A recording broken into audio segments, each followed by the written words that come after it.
बात चल रही थी कि गृहस्थी को घर के पहले दरवाजे पर सिंदूर का स्वास्तिक नहीं बनाना चाहिए।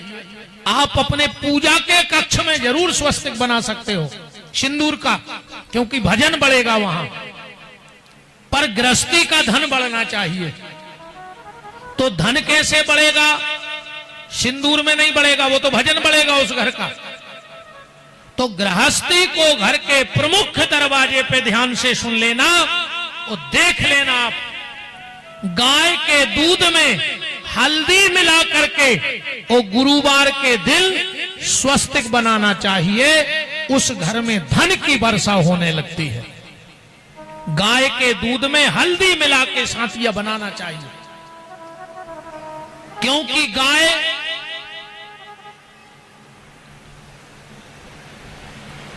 वेदों की भी माता है।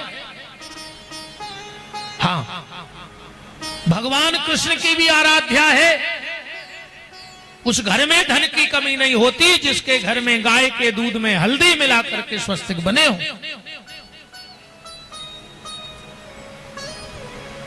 परीक्षित ने सोने में बांस दे दिया, जरासंध को मुकुट लगाए थे। कथा तो तुम्हारा सब जाना था, हम अलग से का बता दें तुम्हारा। ठीक, परीक्षित ने जाकर सांप डाल दो गले में।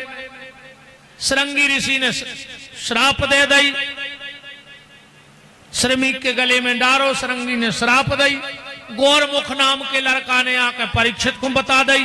परीक्षित ने संपूर्ण राज्य को करो त्याग और गंगा के घाट पर निकल पड़े। 45 साल पहले भीड़ लगी थी कथा सुन में, पंडाल में जगाने हती 45 साल पहले सुखताल में। कारण, जब परीक्षित का जन्म हुआ, युधिष्ठिर ने कुंडली बनवाई, विद्वानों ने कुंडली देखी और उस कुंडली में लिखा था कि जब परीक्षित 45 साल के हो जाएंगे तो तक्षक नाम के सर्प के काटने से मृत्यु हो जाएगी। युधिष्ठिर जी तो घबरा गए, बोले प्रभु बचाओ। ब्राह्मण बोले चिंता न करो, तुम्हें चिंता करने की जरूरत नहीं है। बोले काहे? बोले जो भगवान गर्भ में रक्षा करने आए थे वही सुखताल पहुंच जाएंगे। युधिष्ठिर ने स्पष्ट कह दी, हमें चिंता नहीं अपनी, उन्हें चिंता हमारी है। हमारी जान का रक्षक चक्र सुदर्शनधारी है। कुंडली के लेख पे, कुंडली भी भैया अगर देख व्यवहारों मिल जाए तो आज भी जो कह दे वो पत्थरा की लकीर है। अब ऐसा हो जाए तो नहीं हो सके, एक आदमी का कुंडली दिखवावे महाराज के, सो कुंडली दे के बैठ गाओ। महाराज ने कुंडली खोली, बोले तुम आओ तोरे फलाने फलाने नाव। अरे वो कह लगो जो तो कुंडली में लिखो कछु और बताओ। कह लगो तुम्हारी पत्नी को फलानी फलानी देवी, और एक कह लगो महाराज होशियार है रे, कुंडली में घरवारी को नाव कहां लिखो रे। कह लगे तुम्हारे 2 लड़का 2 बिटिंगे, और वो तो गोले पकड़ गाओ रे, तुम्हारा तो सबैया जानत। कह लगे बेटा इतने साल को बिटिंगे तो इतने साल क्यों रे। कह लगो महाराज तो भारी पहुंचो भाव है रे। कह लगे तुमने 1 हफ्ता पहले चावल लाए थे, और वो तो लूट गाओ रे। कह लगे 1 हफ्ता पहले शक्कर ले आए थे, वो गोड़ों में डरो। बोले महाराज मान गए तुम्हें ज्ञान है।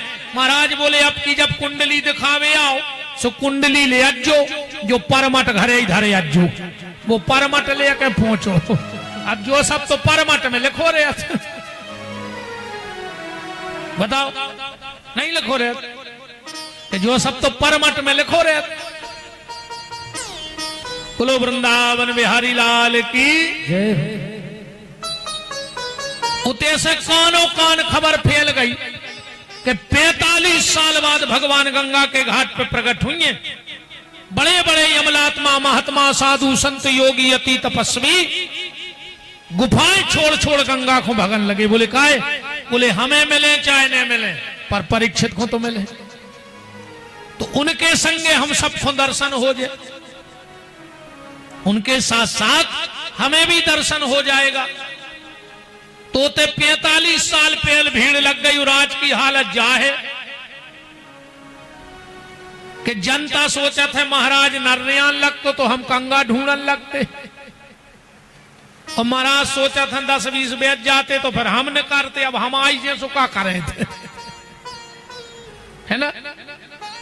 जैसे ही परीक्षित जी पहुंचे, बड़े बड़े यमलात्मा महात्मा साधु संत योगी अति तपस्वी पहले से बैठे थे। परीक्षित जी ने हाथ जोड़ के कहा, म्रियमाणस्य किम कर्तव्यो, मरने वाले को क्या करना चाहिए। आपातकालीन मीटिंग बैठ गई। उसी समय व्यास जी ने लिखा है, कौन आ रहा है, तत्रा भवत भगवान व्यास पुत्रो अलिक्षलिंगो निजलाभ तुष्टि स्त्री पुरुष भेद रहिता दुई अष्ट वर्षा। सुखदेव जी की उम्र कितनी लिखी भागवत में, दुई अष्ट वर्षा, 8 दूनी 16 साल के। व्यास जी से कहा सीधा 16 साल क्यों नहीं लिखा। व्यास जी बोले सुनो, 16 साल के लड़के में आ जाते हैं विकार, तो सुखदेव जी का शरीर हो गया है 16 का, पर मन आज भी 8 साल के बच्चे जैसा है। इसलिए तन की और मन की दो ही की उम्र लिख दी, 8 दूनी 16 साल। अलिक्षलिंगो निजलाभ तुष्टि स्त्री पुरुष भेद रहिता दुई अष्ट वर्षा। जन्म लिया, जंगल को चले गए, भागवत के कुछ श्लोक सुन करके आए और जनक जी से भागवत जी का परम ज्ञान लेकर वही सुखदेव जी गंगा के घाट पे पहुंच रहे हैं कि ज्ञान के पर्वत ध्यान के सागर बाले यति सुख देव कहाए वेद समस्त्रोर शास्त्र सभी मुनि राज के मानस माही समाए ऐसे महातपधारी के द्वारे याचक बन के परीक्षित आए जान मनोरथ राजा का मुनि राज कृपा के घन बरसाए। जैसे ही सुखदेव जी गए, परीक्षित जी ने हाथ जोड़ के कह दे, म्रियमाणस्य किम कर्तव्यो, मरबे बारे को का करो चाहिए। तो और जो महात्मा बैठे थे वे बोले, वाह इतनो बड़ो संत आओ, न तुमने हाथ धुआए न पांव धुआए न टीका लगाओ, अपनी बात रख दई। परीक्षित जी बोले कि सुनो, जो संत सुखदेव जी जैसे संत हैं वो एक जगह कितना रुकते हैं। प्रथम अध्याय प्रथम स्कंद के बिल्कुल आखिरी श्लोक है जी। क्या बात है, क्या बात है महाराज जी, बोलो बोलो बोलो बोलो, पहला शब्द बोलो, क्या बात है। नूनाम भगवतो ब्रह्मान। अच्छा अब आएगा आनंद कथा कहने में, मान गए महाराज, प्रणाम प्रणाम, जोरदार तालियां एक बार प्राचार्य जी के लिए। नूनाम भगवतो ब्रह्मा गृहेषु गृह मेधिना। गैया को दुह करके दूध पी लिया जाए, उससे ज्यादा परमहंस संत कहीं रुकते नहीं। परीक्षित जी बोले, हम इनके हाथ धुआएं पांव धुआएं, अरे ते में इनको समय हो जाए चले जे, तो पहले अपनी बात रख दे, चाहे अब भाई जवाब दे दे चाहे बाद में जवाब दे दे। अच्छा बात भी सही है भैया, कोनो साधु संत महात्मा मिले तो फालतू की बात न करो उनसे, उनसे तो एक ही बात पूछ ले कि भजन में हमारा मन लगे है कैसे। कैसे दुनिया की बातें करवे तो दुनिया बैठी है। एक जने हाथ उठा दे गड़ा कोटा में, आज तक तुम्हारे कोनो रिश्तेदार ने फोन लगा के पूछी कि काय मंदिर जात हो, काय माला करत हो, काय रामायण पढ़त हो। वे तो फोन लगा के एक ही बात पूछ जाते हैं, और का है माहौल, मक्का कैसी है। कैसा बेबी तो मकई में गड़े, टमाटर की पौध ज्यादा लगा लियो महंगो है। कैसे जो जहां है वो तंग की बात करे।